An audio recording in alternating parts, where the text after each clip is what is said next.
Despite political polarization in this country exploding to new levels ahead of next year's presidential election, our next guest is encouraging people not to necessarily avoid arguments, but instead seek them out as the lifeblood of democracy and the only surefire way to establish the truth.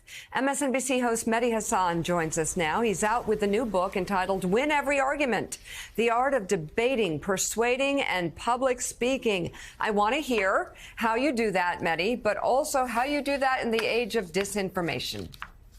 It's a great question, Mika. And one of the reasons I wrote the book is because there is so much disinformation around. There are so many bad faith actors. There are so many people ruining argument and debate for the rest of us. I love arguing. I see it as a fun thing to do, as I explain in the book. A lot of people enjoy it. They might not admit enjoying it, but they do. But I also see it as philosophically, politically important. Unless you can have good faith disagreements in this country, democracy cannot survive. A free press cannot survive. It is absolutely the crucial ingredient to our public life, and people are trying to wreck it. So I wrote this book to try and say, here's why it's important, here's how you do it, and here are some tips to deal with the disinformation merchants and the BS artists.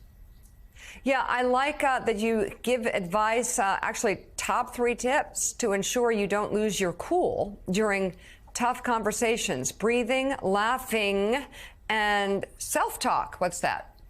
Self-talk is what I might be doing right now. So let me reveal to the viewer, if you're sitting live on TV, you're sitting in front of a big crowd like Will Ferrell was a moment ago, the best way to keep yourself calm is to actually, and this is science from the University of Michigan has did a study, which is you talk to yourself, but you don't just talk to yourself, you talk to yourself in the third person. It gives you some distance. So right now, as I'm talking to you, Mika, I'm very nervous and I'm saying, Mehdi, you got this. You have got this. Stay calm.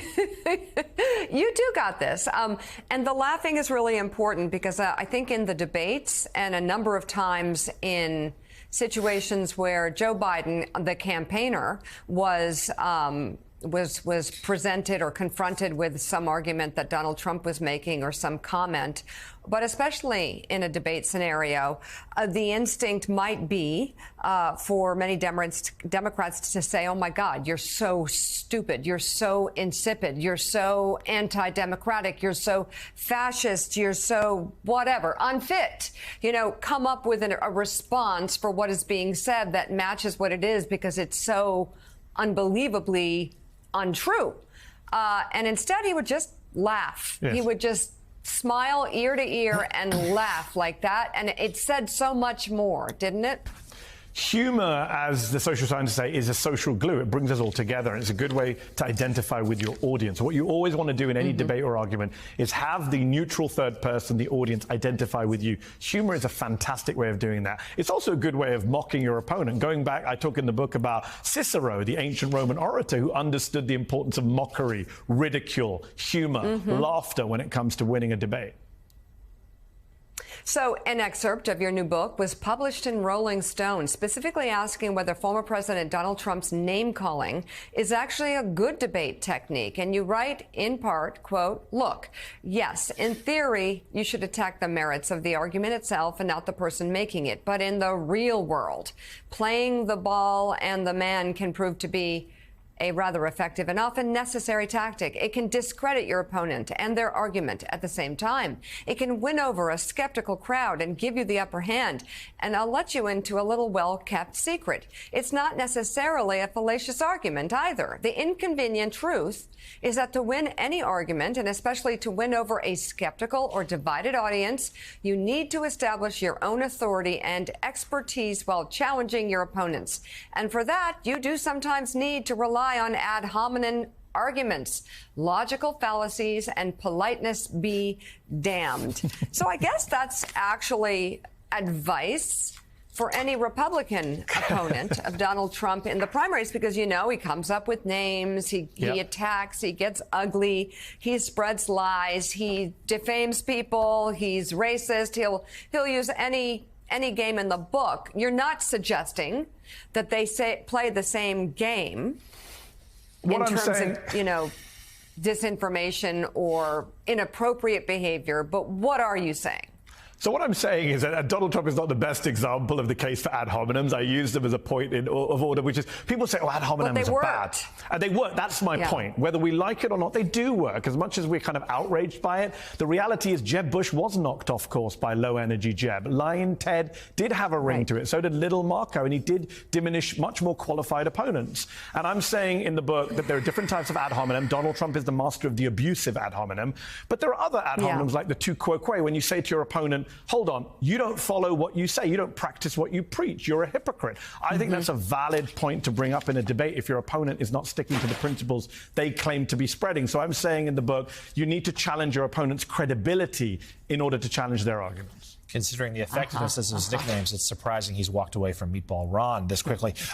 So you say in your piece there are a couple of time-tested techniques to win an argument, and perhaps if we had more time, you and I could get into it right here and now to see who would get the best of it. My money's on you. But one of them is the rule of three, which I'm certainly fond of when I write a lead for a story, but also the art of the zinger. How do you pull that off without it seeming rehearsed and therefore stale? It's a great question. And actually, one of the most famous presidential zingers of all time was a VP presidential debate zinger from 1988, Lloyd Bentsen and Dan Quayle, which is, I knew John F. I knew Jack Kennedy, you'll know Jack Kennedy, to Quayle, who kept saying, I'm like JFK. And when I writing the book, I didn't actually know this, Jonathan, you probably knew this, but looking into the history of that, Bentsen didn't come up with that on the spot, of course. And in fact, an aide, a former congressman who watched the Quayle videos, saw the line about JFK. Bentsen got annoyed in a practice debate and said, do that. Refine that line. Look into his eyes and do it. So even these classic zingers, that remember these mic drops, people have worked on them. And I think you have to be able to strike the balance between be ready with a good one-liner. I'll come on an interview like this, I'll think, what are the one lines I want to say? But also having that authenticity and passion to deliver it. Mika mentioned Joe Biden just laughing. I'm sure he rehearsed that laughter. I'm sure I'm just going to laugh when they say that. But when Biden does it, there's an authenticity to it. So it's walking that fine line between practice, preparation, and spontaneity and passion. You also write that a good way to win the argument is to end it well. And sometimes that's to leave an audience wanting more. That's impossible on a 4-hour morning show. But in terms of the context of an argument... You do it every day. People are setting their clocks for the next morning. They get their fill. In times of winning an argument, though, what does that mean? How do you go off on a high note and want them still think, I wish he was still going? So I think that what you really have to do is not stop abruptly. You know, one of the things I found, Jonathan, I'm sure you've been to a presentation or a lecture where it ends with, "Thank you for joining me. That's all I have to say. I'm out of time now." Don't do that. You've got to actually escalate at the end. You've got to actually, people, there's a line in the book, a quote I did, that people won't remember what you said, but they'll remember how you made them feel. You want them to leave that TV studio, that auditorium, that conference room, thinking, wow, that person, they got through to me. So I talk a lot in the book about appealing to people's hearts. Too often in debates, especially liberals, progressives, it's all about facts and figures. That's not how you win an argument. That's not how you convince people. You appeal to the heart, not just to the head. So it's an emotional appeal, a story, a personal anecdote. That often is the best way to go. All right, the new book is entitled Win Every Argument, The Art of Debating, Persuading, and Public Speaking. And the Mehdi Hasan Show airs Sundays at 8 p.m. on MSNBC, 8 p.m. Eastern, and Tuesdays on Peacock. Mehdi Hasan, thank you so much for coming back on the show this morning. We appreciate it. Thanks.